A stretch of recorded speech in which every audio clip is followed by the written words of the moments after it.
Hi, welcome back. In the previous module we learned how we can manage files and directories on the file system, and we created an application that's able to process an individual file or a directory full of files.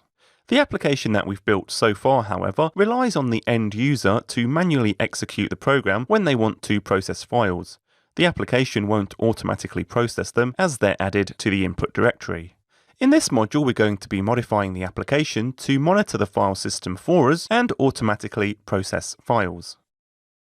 So we're going to kick off this module by getting an introduction to the class that's going to allow us to do this, namely the File System Watcher class. And we'll learn about a number of properties available on this class, such as the buffer size property, how to configure notification filters, and how to set a few additional properties that we need to make use of.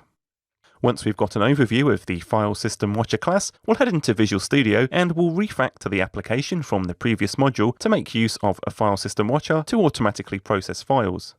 Once we finish this refactoring, we'll see how we can drop a file into the input directory and it will automatically be processed by the console application.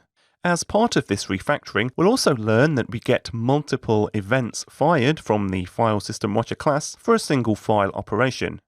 In the application we're building, we don't want to process the same file multiple times, so we're going to learn how we can ignore duplicates.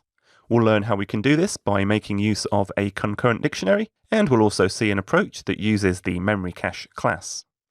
At this point, we'll have an application that will watch the file system and, while the application is running, automatically process input files. However, we'll see that the File System Watcher class won't help us if there's existing files in the input directory when we start the application, so we'll go and add some code to process any existing files in the input directory when the application starts. Finally, we'll discuss some testing considerations that you should bear in mind when making use of the File System Watcher class. So let's kick off this module by getting an introduction to the File System Watcher.